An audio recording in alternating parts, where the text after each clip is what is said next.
Bonjour à tous, ici Paul-Hélène Aponceau pour une nouvelle vidéo.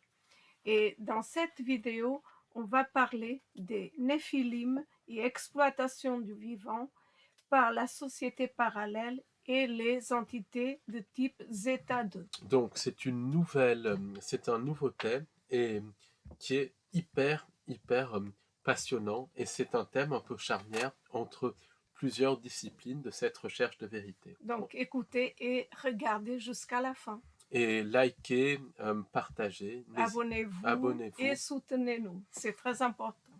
Donc, on va vous informer également par rapport au cours qu'on organise le vendredi 27 mars 2026 de 18h30 à 23h30 sur le thème de la conscience. Et c'est un cours en ligne et en direct. Et là, on parlera de ce qu'est la conscience. Comment la conscience est connectée à l'âme. Quelle est la différence entre l'âme et la conscience? Qu'est-ce qu'un PNJ? Et là, on donnera des informations nouvelles par rapport au PNJ. Notamment, on parlera de la notion d'âme synthétique. Donc ça, c'est quelque chose qui est extrêmement intéressant. Et puis, on expliquera aussi pourquoi certaines personnes qui pensent être éveillées, qui pensent être conscientes, ne sont en fait pas conscientes. Et pour cela, on introduira une notion nouvelle de conscience synthétique, d'imitation de la conscience. Donc ça va être vraiment la nouveauté de ce cours en ligne et en direct. Et on donnera aussi des pistes simples pour se reconnecter à la vraie conscience, à la part de nous qui est dans la vraie création. Et avec des cas concrets, donc c'est vraiment intéressant. Et pour cela, il vous suffit de cliquer sur le lien en dessous de ce podcast pour vous inscrire. Et le dimanche 29 mars 2026, on organise une conférence visite guidée à Paris sur le thème du lien entre les hypnologues et les entités sans âme.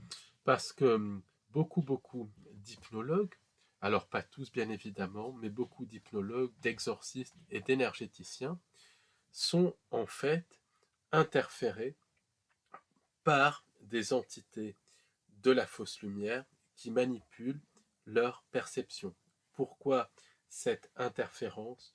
Pourquoi cette manipulation? Comment procèdent les entités? Quels sont les effets pour l'hypnologue, l'exorciste et le client? On développera tout ça au cours de cette visite guidée conférence, où on verra d'ailleurs de nombreux symboles qui montrent que même les anciens étaient conscients de la présence de ces entités de la fausse lumière. Et parfois, c'est au nez et à la barre de tout le monde. Donc c'est un thème vraiment important et inédit et d'actualité. Et on verra aussi comment distinguer entre perception induite par les entités et perception authentique qui viennent de nous, de notre conscience. Absolument. Il y a plein de subtilités vraiment très importantes à discerner et à comprendre. Et on organise également une conférence en présentiel le samedi 4 avril 2026 de midi 12h à 18h au Café d'Orléans sur le thème de l'au-delà. Donc, c'est pour vous préciser que le départ de la visite guidée conférence du dimanche 29 mars 2026, ça sera devant le Café d'Orléans, au 43 avenue du Général Leclerc, Paris 14e arrondissement, à 13h. En cas de pluie, on réservera une grande table pour qu'on puisse faire cette conférence en intérieur. Et je précise aussi que la conférence en présentiel du samedi 4 avril 2026 aura lieu de 12h à 18h au Café d'Orléans, donc toujours pareil, au 43 avenue du Général Leclerc, Paris 14e arrondissement, dans la salle de conférence, parce que dans ce café, il y a aussi une salle de conférence. De toute manière, on mettra les liens pour le cours en ligne et en direct, le lien pour la visite guidée conférence du samedi 29 mars 2026 et le lien pour la conférence en présentiel du 4 avril 2026, juste en dessous de ce podcast. Absolument. Et le thème, Paul, de la conférence en présentiel, c'est l'au-delà. C'est un thème qui est vraiment demandé et très intéressant. Exactement. Et sur, voilà, quel est le lien entre au-delà, entité sans âme. On parlera donc justement de cette notion, de la notion de réincarnation, de la notion de vie simultanée. On parlera aussi de ce qu'est le karma et du lien entre le karma et les entités sans âme.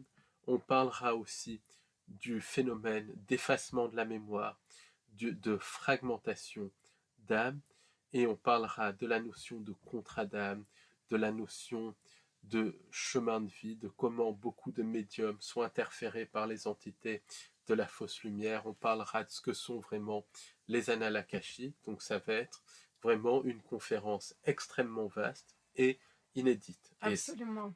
Très intéressante. Vraiment, venez nombreux et inscrivez-vous si cela vous intéresse parce que c'est vraiment des termes nouveaux et avec énormément de découvertes et des subtilités de la part des entités qu'il faut connaître. Donc, ça, c'est très important. Merci beaucoup de nous soutenir, de continuer à nous soutenir, car c'est grâce à vous qu'on peut continuer à transmettre ces informations qui sont passionnantes. Exactement. Donc, Paul, aujourd'hui, on va parler des Néphilim et de la société parallèle et du lien avec les entités de type Zeta 2.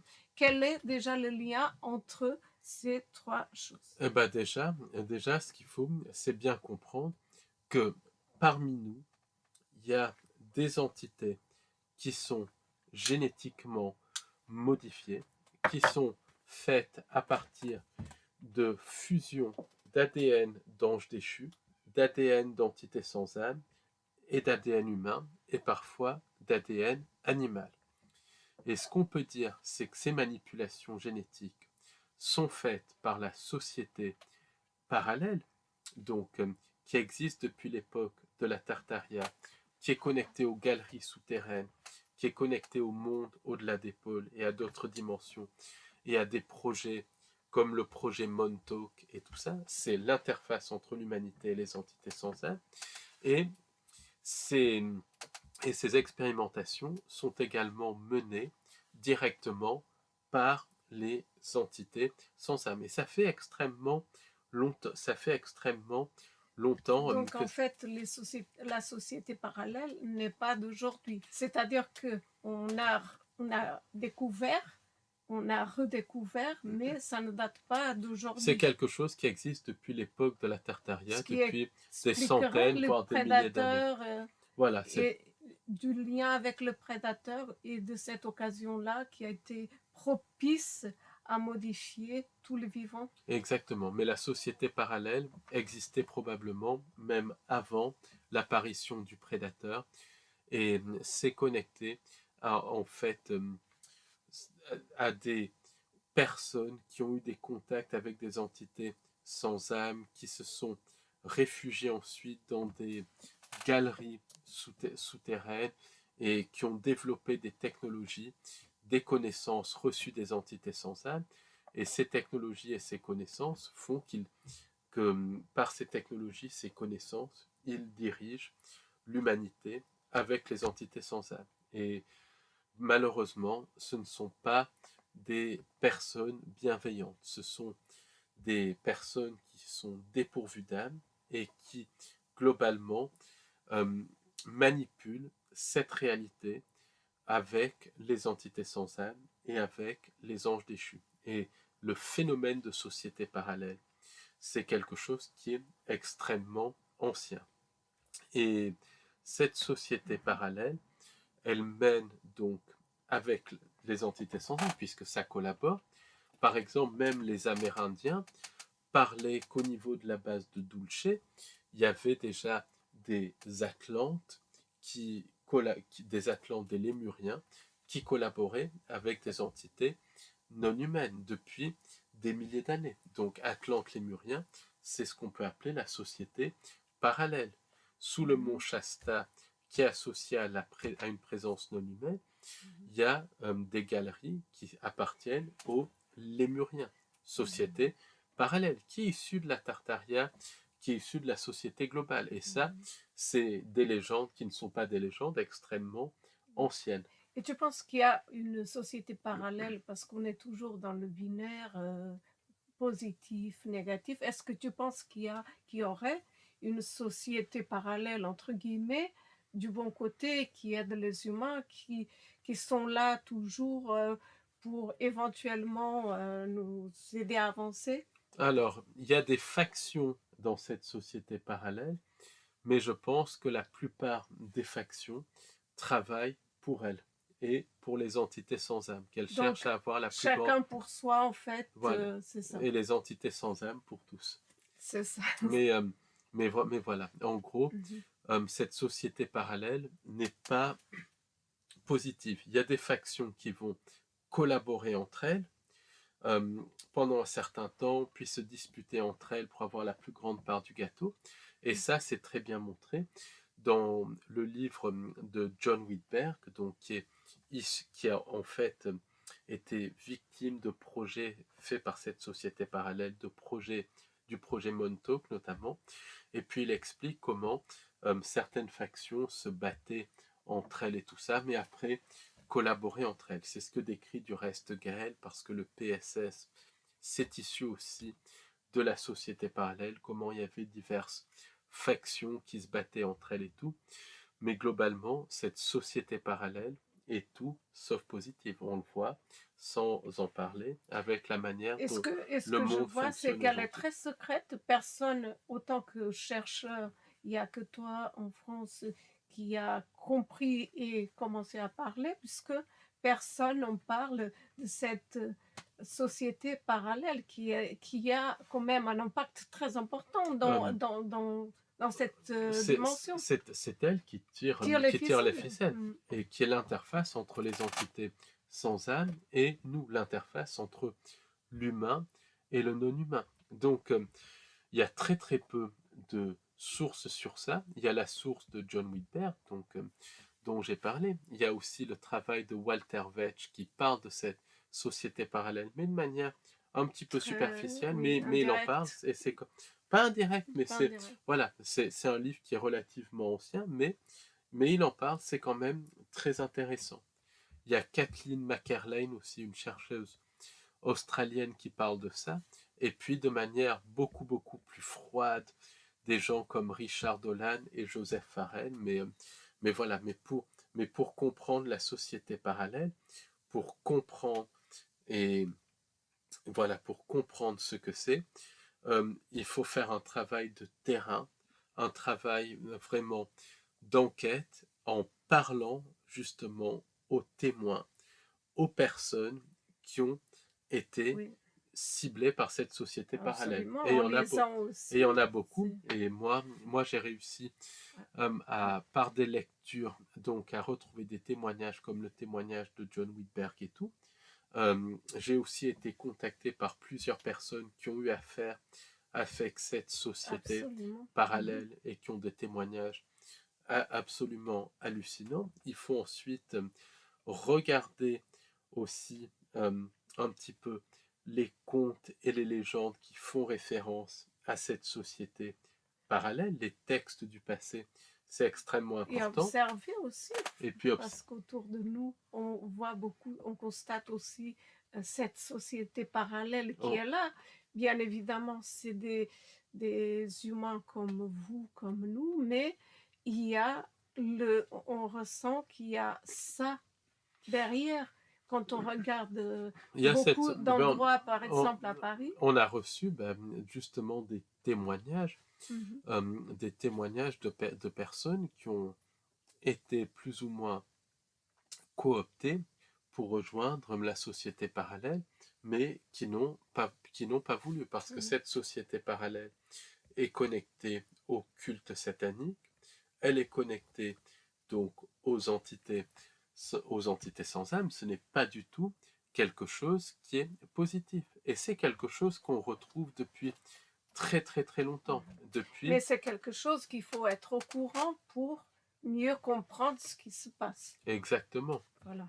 Et donc aussi, j'ai essayé de corroborer les informations que j'ai trouvées par des enquêtes, notamment avec Gaël, et ces enquêtes ont quand même corroboré beaucoup d'éléments. Donc, c'est vraiment un travail qu'il faut faire à plusieurs niveaux. Travail de recherche, travail de Lecture. terrain, de lecture, aller aussi sur le terrain, rencontrer les témoins, ou tout du moins, si on ne peut pas aller les voir, communiquer avec eux. C'est aussi un travail d'observation, parce que quand on observe, on se rend bien compte qu'il y a quelque chose qui ne tourne pas rond.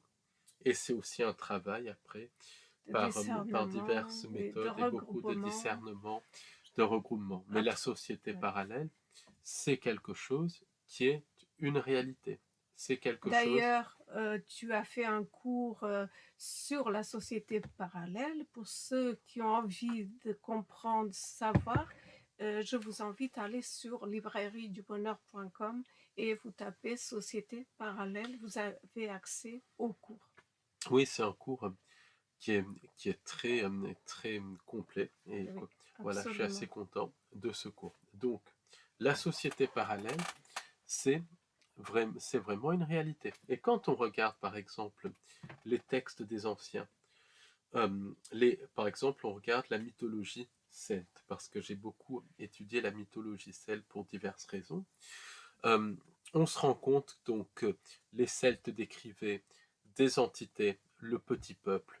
Dans certains cas, c'était donc une humanité parallèle, rien à voir avec la société parallèle. Et là, il y a des humanités parallèles qui sont même Oui, c'est très différent. positives, comme les Bretous et tout ça, qui sont vraiment positifs. Je ne dirais pas que c'est des sauveurs, bien évidemment, mais qui sont, voilà, qui Qui sont travaillent positives, pour eux, en fait, qui travaillent oui, pour qui eux, mais qui pensent à sont eux, oui. positives et bienveillantes si on ne les dérange pas. Voilà, et Mhm. qui ont beaucoup, beaucoup de connaissances, qui ont apporté ce qu'on peut appeler la musique, certaines techniques de soins et tout. Donc il y a ça. Après, il y a des cas de rencontres avec des fées, des gnomes et des gens du petit peuple qui sont très clairement des rencontres avec des entités sans âme, des djinns, et ça, c'est en général extrêmement négatif. Ça se termine par la personne qui tombe malade, la personne qui disparaît. Et puis, il y a des descriptions de personnes qui se sont retrouvées dans des galeries souterraines et qui décrivent des humains comme nous, des Homo sapiens sapiens, mais beaucoup plus beaux, beaucoup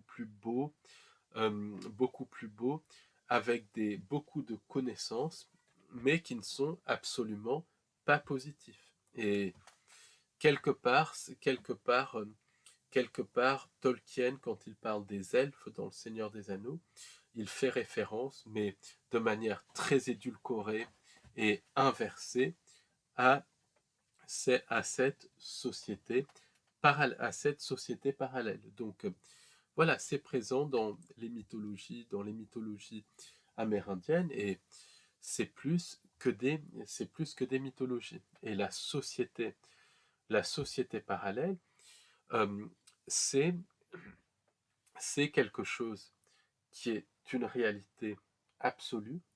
C'est c'est cette société parallèle qui est en contact avec les entités sans âme et les anges déchus.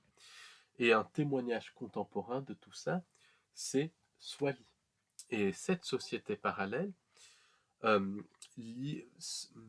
mène des expériences avec les entités sans âme. Elle utilise le vivant comme source de réserve énergétique, puisque la société parallèle fonctionne avec l'énergie de l'âme et l'énergie de louche et l'énergie de dévotion, mais elle utilise aussi le vivant comme source de Donc, matériel elle génétique. utiliserait aussi les animaux, Elle, les végétaux, tout ce qui est vivant, tout en ce qui est fait, vivant en est exploité terrestre. par cette société parallèle. C'est une exploitation. Oui, parce que eux, ils ont tous les moyens, leurs propres moyens, pour exploiter tout ce qui est vivant.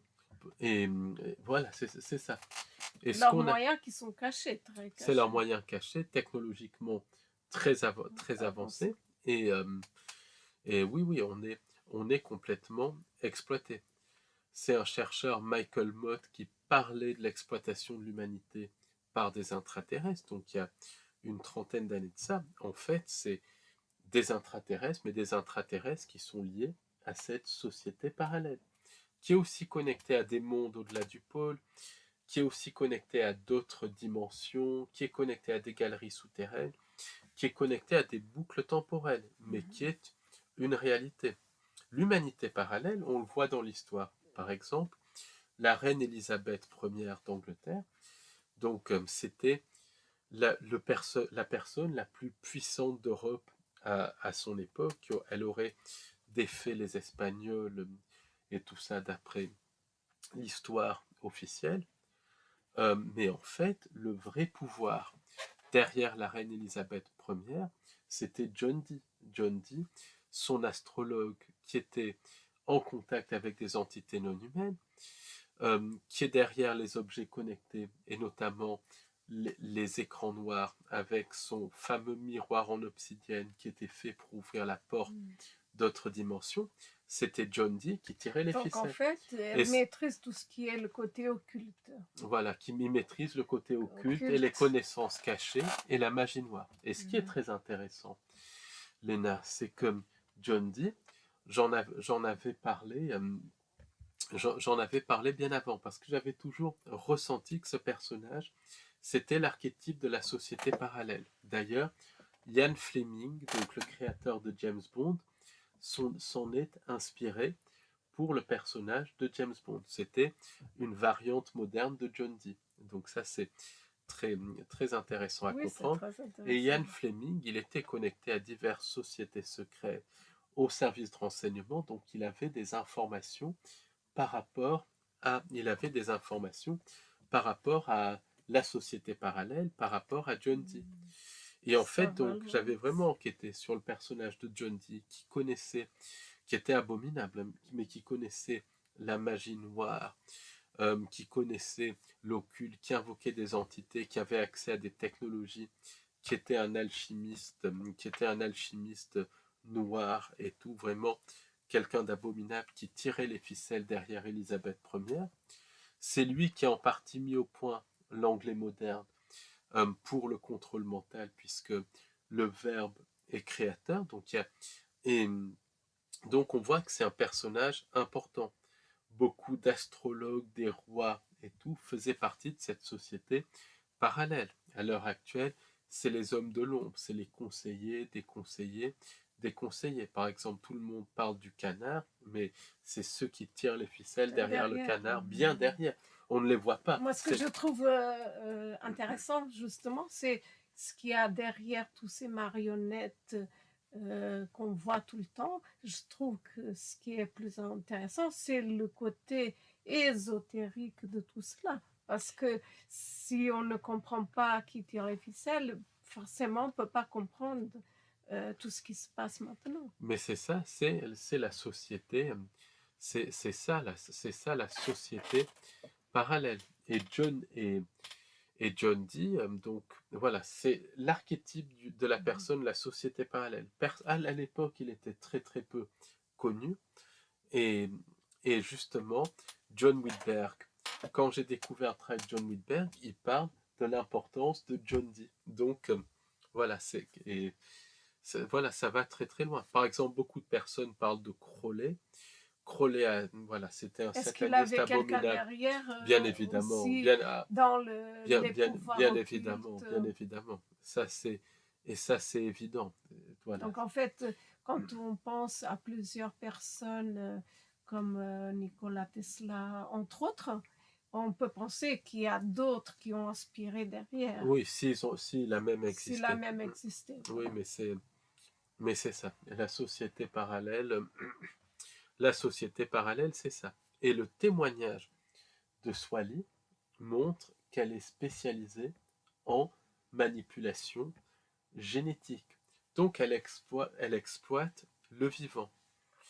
Et le jeu de cette société parallèle, c'est de créer ce qu'on peut appeler des chimères.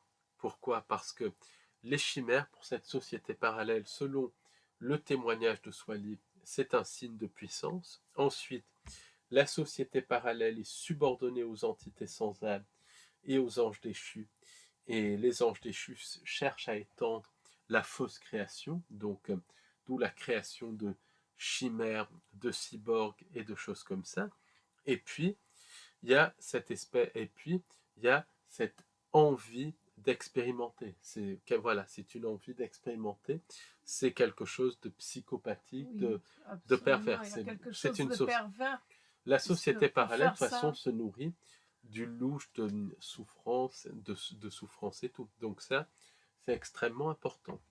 Et il y a le cas d'un couple aux États-Unis, donc qui ont été attaqués par une entité d'apparence absolument hideuse. Une entité qui ressemblait à Shrek, la peau très pâle, très grande, et voilà, quelques cheveux blancs sur la tête, mais qui n'étaient absolument pas humaine, beaucoup trop grande. Donc c'est un couple qui emménage dans une maison, donc dans le Midwest américain, un couple de San Diego.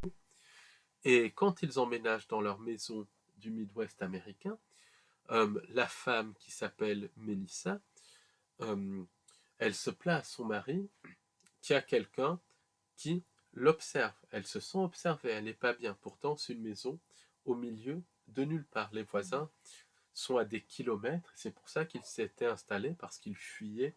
Donc, comme la ville de San Diego, donc une ville très animée de la côte ouest et tout ça. Et ils avaient envie aussi de redécouvrir ce climat, ce froid sec qu'on retrouve très souvent dans les plaines du Midwest et tout. Mais donc voilà, ils étaient en tout cas extrêmement contents d'être là. Et ils avaient une maison, parce que le Midwest, il y a aussi beaucoup de plaines, mais il y a aussi l'interface entre les plaines et les forêts. En l'occurrence, eux étaient vraiment dans cette espèce de coin où les plaines commençaient, mais où il y avait aussi beaucoup de forêts derrière. Donc des beaux paysages. c'est assez atypique, et c'est très, voilà, paraît-il, c'est extrêmement beau. Et c'est des paysages, des forêts d'un côté à perte de vue, des plaines de l'autre à perte de vue. Donc vraiment idéal pour se dépayser. Et à un moment donné, la dame regarde et observe cette espèce de créature qu'elle décrit comme Shrek, avec des yeux rouges, d'un rouge profond, qui la regarde et qui l'observe. Donc là, elle est effrayée et elle prévient son mari qui travaillait donc dans la ville d'à côté, donc quand même 30 ou 40 kilomètres. Donc le mari revient, il ne voit rien. Mais progressivement, la femme devient de plus en plus déprimée et il se rend compte qu'il y a des choses très bizarres. Il retrouve par exemple un raton laveur complètement dépecé. Donc comme ça déjà, ça crée un malaise.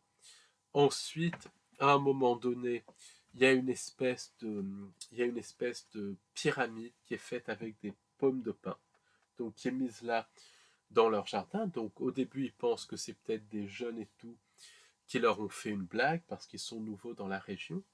Mais quand même, ils se disent, ils sont à plusieurs kilomètres de la maison la plus proche. La grande ville la plus proche est à 30 ou 40 kilomètres, et personne ne ferait ces distances-là pour faire des blagues comme ça, même du village à côté, qui est quand même à 4, 5 ou plusieurs kilomètres. Personne ferait des blagues comme ça.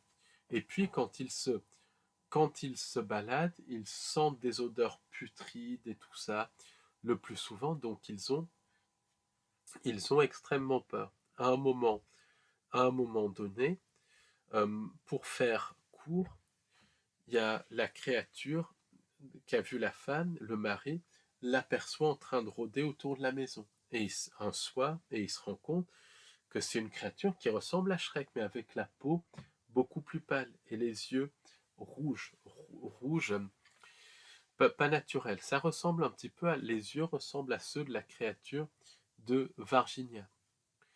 Donc là, il rentre tout de suite, il cherche à protéger sa femme, mais la créature rentre dans la maison. Carrément. Elle rentre carrément dans la maison et eux parviennent à s'échapper et tout. Donc voilà, ça va très loin.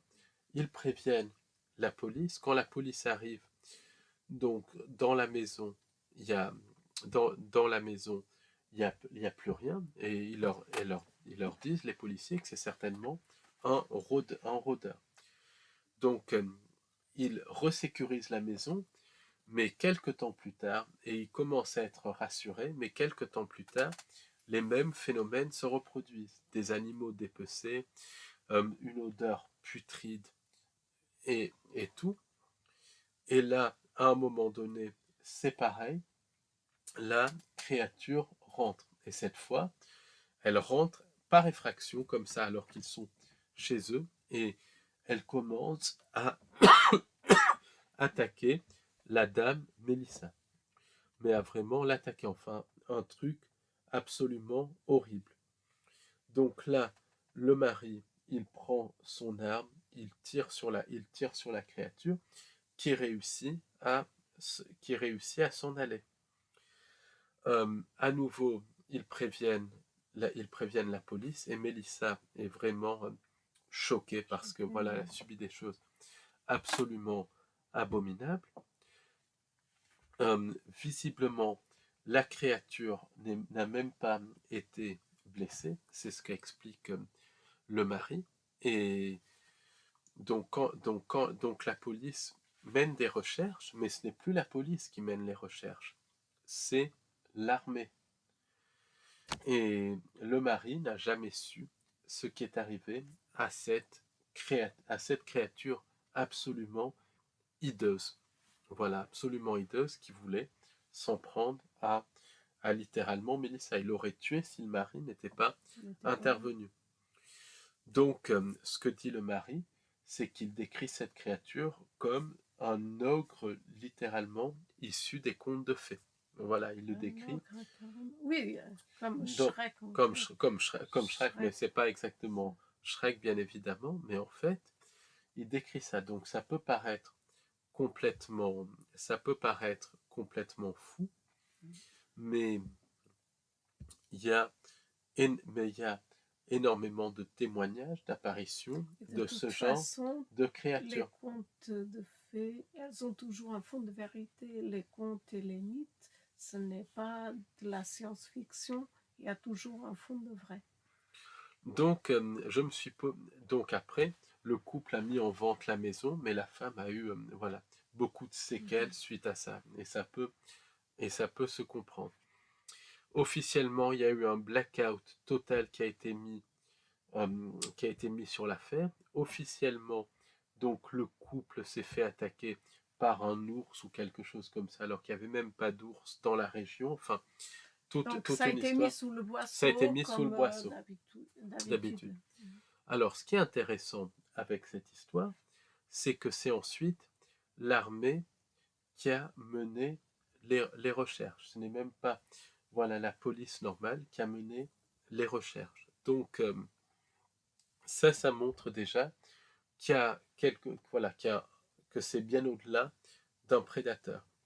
Donc, en fait, ils seraient au courant. Ils sont au courant. Ils sont absolument au courant. Et pour moi, ce que la personne a vu, c'est une manipulation génétique, ce qu'on peut appeler un néphilim, un espèce d'hybride mi-humain, mi-entité sans âme, qui a été mis au point par la société parallèle et qui, d'une manière ou d'une autre, a été relâché ou a échappé à cette société parallèle et qui a attaqué ce couple. Et ça, c'est quelque chose qui est extrêmement important et quelque chose voilà, d'important à comprendre. En tout cas, il y a eu un blackout total sur cette affaire. Donc, en fait, cette entité, on peut dire ça, une Cette- entité, elle est sortie c'est- au moment voulu ou pas, parce que là, c'est le rôle un petit peu de la société C'est le parallèle. rôle de la société parallèle, ou bien c'est Ou, une ou expérimentation une- qui a échappé au contrôle au de la contrôle. société parallèle parce qu'ils font des expérimentations. Mhm. Mais en tout cas, la description ressemble à un néphilim.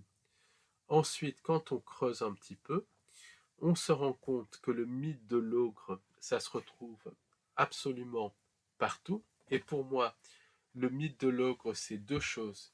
Une première connexion, c'est avec les Néandertaliens, dont on a parlé dans une précédente vidéo, qui sont liés aux modifications génétiques faites par le prédateur et qui sont une humanité parallèle qui s'est créée, de manière beaucoup plus récente qu'on ne le dit et qui est toujours là. Ça explique des rencontres avec des hommes féraux et tout. Et les Néandertaliens, même selon l'histoire officielle, mangeaient des Homo sapiens sapiens. Donc, certes, les mythes de l'ogre et tout ça, qui ne sont pas des mythes, peuvent être dus à des rencontres avec des Néandertaliens. Mais pour beaucoup, c'est connecté à des rencontres avec des néphilim et des expérimentations de la société parallèle. Et la description de la créature, bien que la créature soit beaucoup plus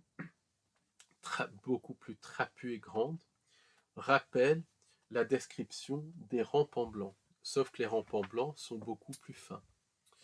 Et pour moi, certains rampants blancs sont des tulpas liés aux IA, mais d'autres sont issus d'expérimentations de la société parallèle. Et beaucoup de personnes ont été attaquées et tuées par des rampants blancs. Donc ça c'est voilà, je pense que cette créature est connectée et que c'est des chimères mis en place par la société parallèle. Est-ce que tu penses qu'il y aurait des entités qu'on ne connaît absolument pas, qui sont issues d'expérimentations de cette société parallèle? Moi, je pense que oui. Moi, je pense que beaucoup d'entités nouvelles sont issues d'expérimentation de la société parallèle. Le Mothman, l'homme phalène, qui apparaît de plus en plus souvent, est connecté justement à ces expérimentations de la société parallèle, par exemple. Et c'est pas anodin.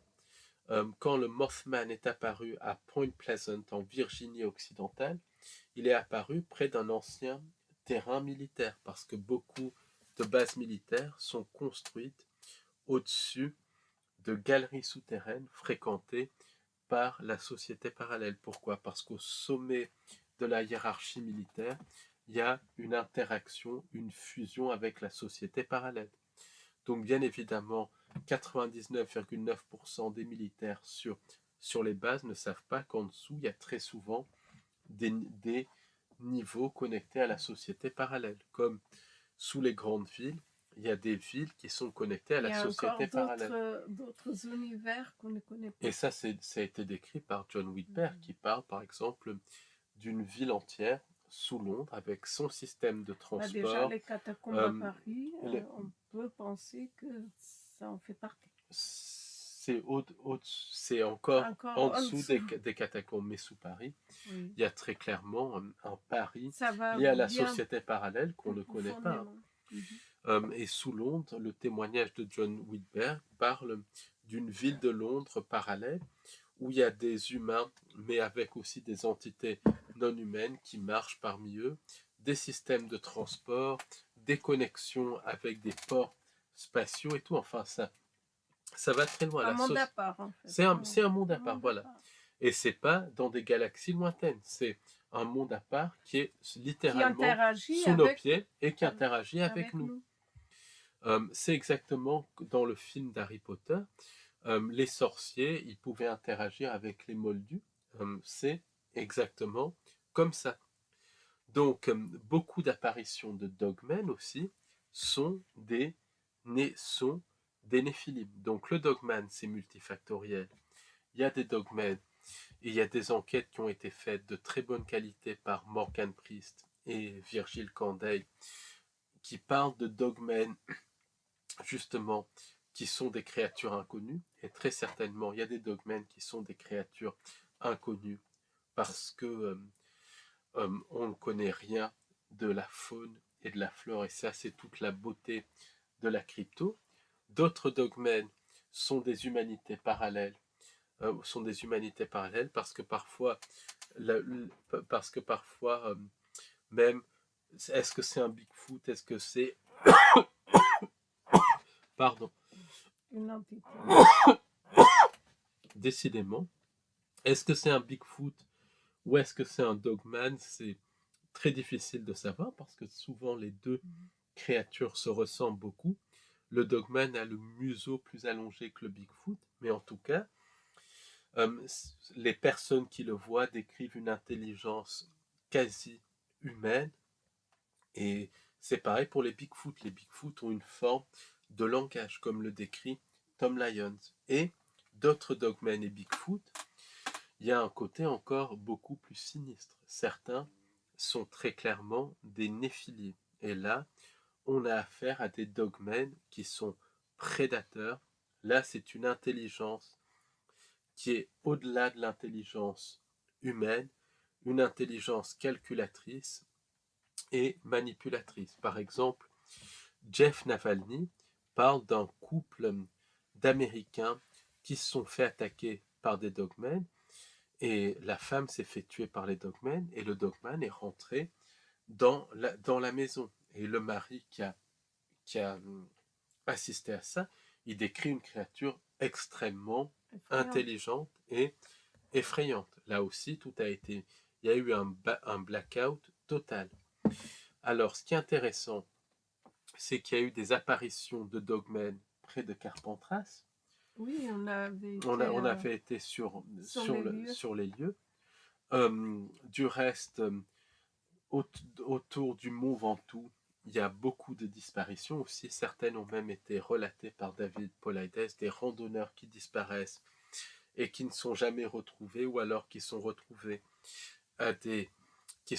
dans des endroits qui ont été cherchés et recherchés des semaines ou des mois plus tard.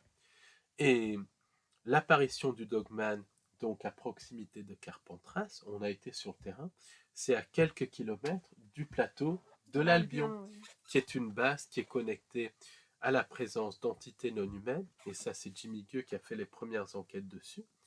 Mais s'il y a des bases d'entités non humaines, il y a très souvent aussi des bases de la société parallèle.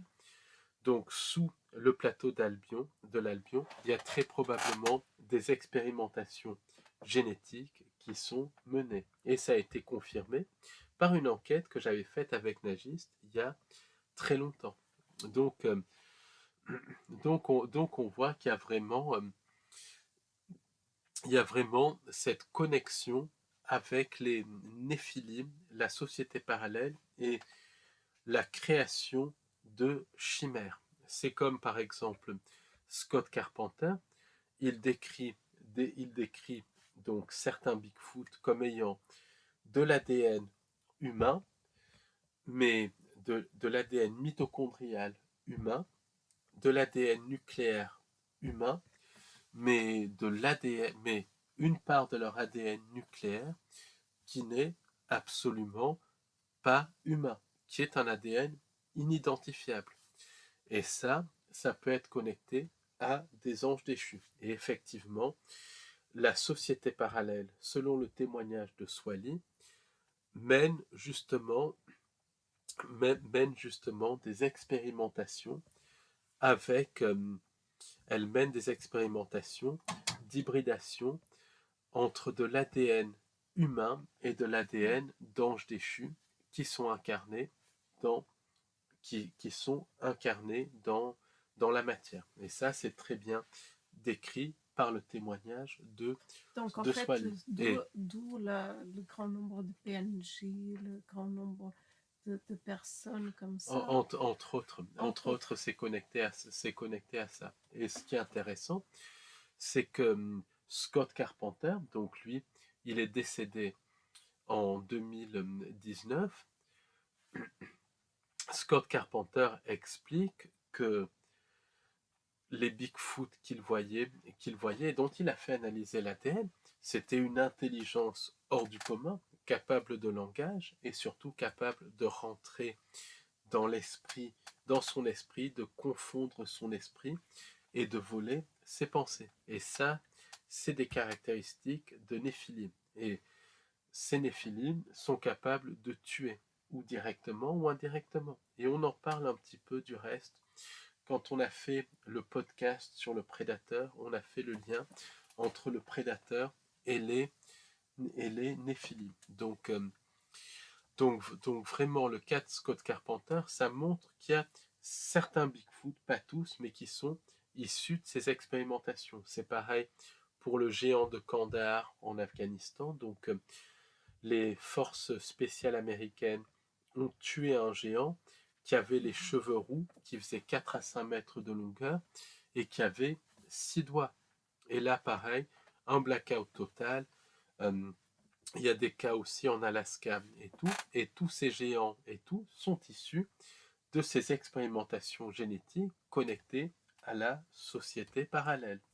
Mais il y en a ceux qui ont toujours existé, je pense. Ben, en tout cas, ces expériments, ces néphilim, sont créés, mis en place depuis l'époque de la Tartarie. Hein. Ça fait extrêmement longtemps et il y a des populations entières de néphilim. Est-ce que tu penses que les néphilim auraient plus de gènes de l'homme néandertal? Alors, il y a des gènes de l'homme de Néandertal, des gènes d'ange déchu incarné dans la matière, des gènes d'Homo sapiens sapiens, des gènes animaux, et tout ça. Il y a beaucoup trop de mélange. Tout ça, ça peut être mélangé, mais d'après Swally, donc il y a une envie par la société parallèle de créer un hybride parfait entre ange déchu et humain. Et cet hybride parfait entre ange déchu et humain, c'est les Tolwhite. Les Tolwhite qui sont des entités donc grandes, à la peau extrêmement blanche, aux cheveux extrêmement clairs, qui sont extrêmement psychopathiques, extrêmement cruels, et qui collaborent du reste avec la société parallèle. Ils seraient déjà parmi nous. Ils sont parmi nous. On a eu un témoignage justement d'une personne qui s'y connaît dans la magie noire, dans les entités, qui nous a dit qu'elle a vu des Tolwhite derrière du reste une personne dont on parle beaucoup, enfin le canard. Voilà, derrière le canard. Elle regardait en fait l'inauguration du canard à la télévision et elle a vu littéralement des Tolwhites, des entités de type galactique et des entités de type reptilien qui étaient présentes. C'est quelqu'un qui a énormément de perception et tout. Et les Tolwhites sont issus des expérimentations génétiques de cette société parallèle. Donc il y a cette envie, forme humaine, c'est ça? Une forme humaine, mais beaucoup plus grand que nous. Et il y a des témoignages d'interaction avec ces entités de type Tolwhite. Charles Roll, par exemple, qui est aujourd'hui décédé, un militaire américain qui était dans des programmes secrets, a parlé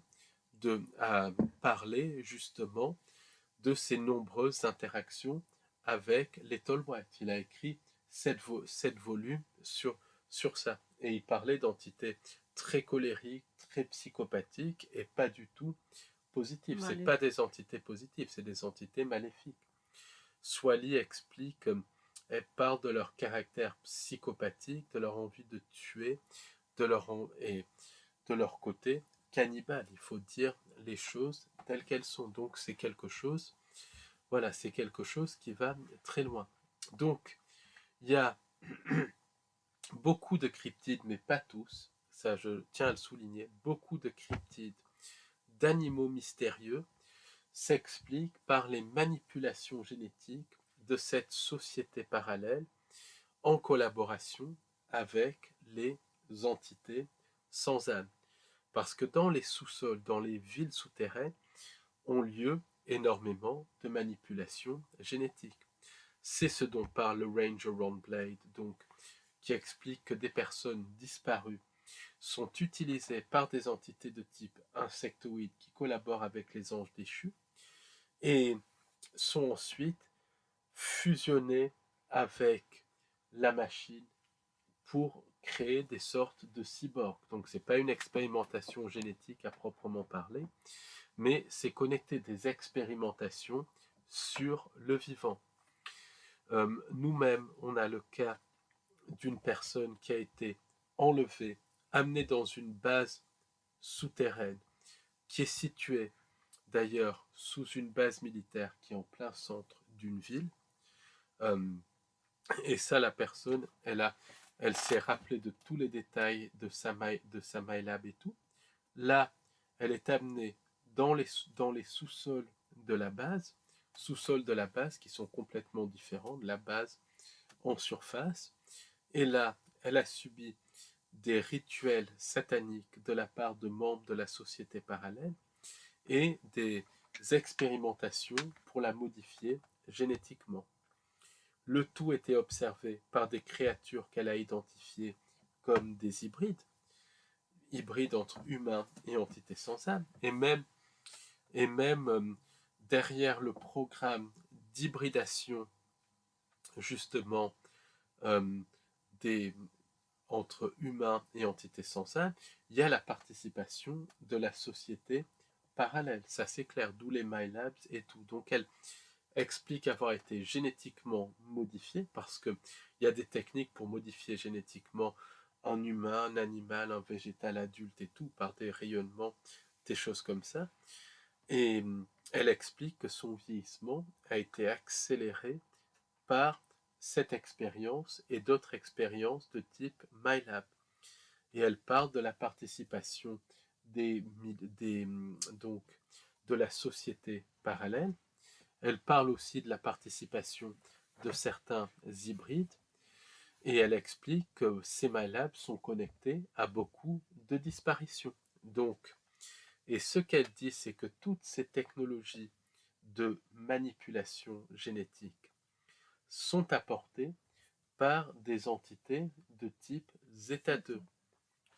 Et ces qui sont pareils de forme humaine, très froids et peut-être plus grands. Elle les appelle les Zeta 2, paraît-il, c'est des entités de forme humaine qui ressemblent à un humain comme 2 gouttes d'eau qui vivent parmi nous. Ce n'est pas des hybrides issus d'abduction.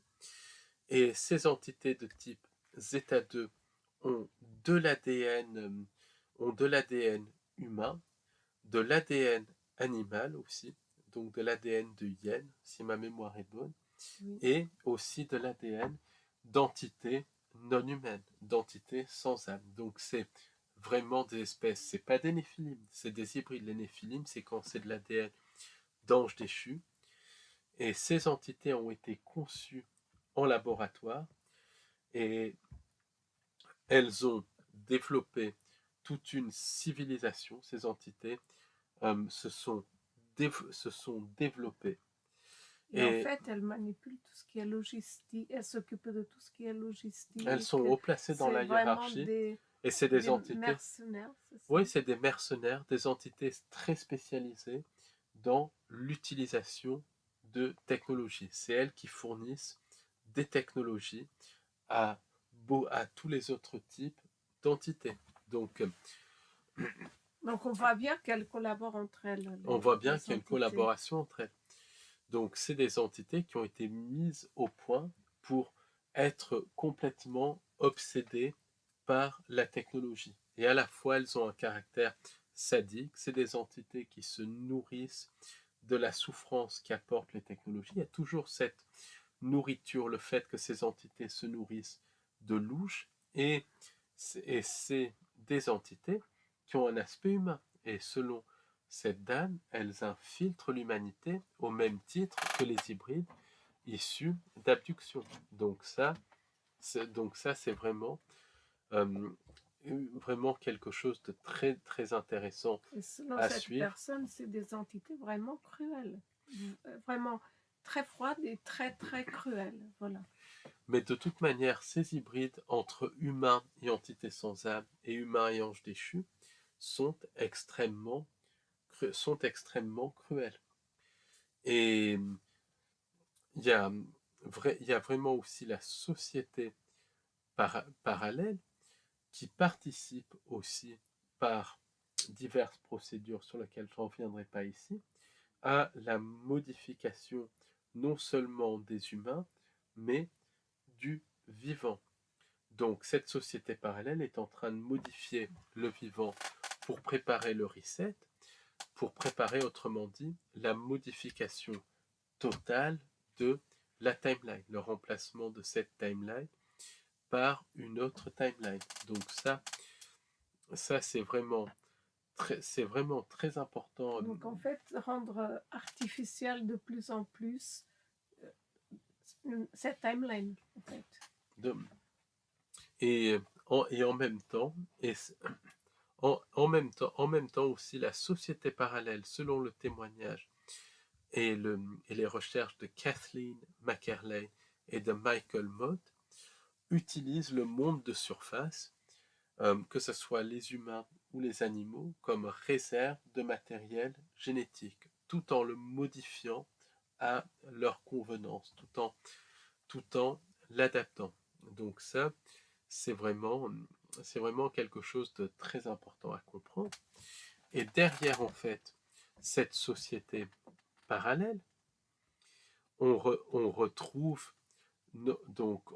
les entités sans âme et les anges déchus, mais on retrouve la main de la société parallèle, non seulement dans les expériences liées aux manipulations génétiques, donc les abductions et les choses comme ça, mais on retrouve cette société parallèle dans les expériences comme le projet Montauk lié à la manipulation du temps, lié à la manipulation de la réalité. On retrouve la société parallèle dans les expériences de programmation mentale, dans la mise en place de systèmes de croyances et tout. Par exemple, pour les bouddhistes, l'origine du bouddhisme, ça vient de Shambhala. Shambhala, en tout cas pour certaines branches du bouddhisme, ça vient de Shambhala. Shambhala qui est connecté aux galeries souterraines, qui est connecté à des entités non humaines, qui est connecté à la société parallèle. Donc c'est quelque chose qui va extrêmement loin. Certaines sociétés secrètes, même la plupart des sociétés secrètes, la plupart des religions euh, ont leur face exotérique que tout le monde voit, mais la face ésotérique est associée au satanisme et associée à la société parallèle et au culte des entités sans âme. Donc en fait, les sociétés secrètes seraient liées aussi à cette société parallèle. Absolument, mais tout est lié à cette société parallèle. C'est la racine, ou plus exactement l'interface entre notre réalité et ce qui est non-humain. Et ça, les non-humains, c'est les vrais tireurs de ficelles.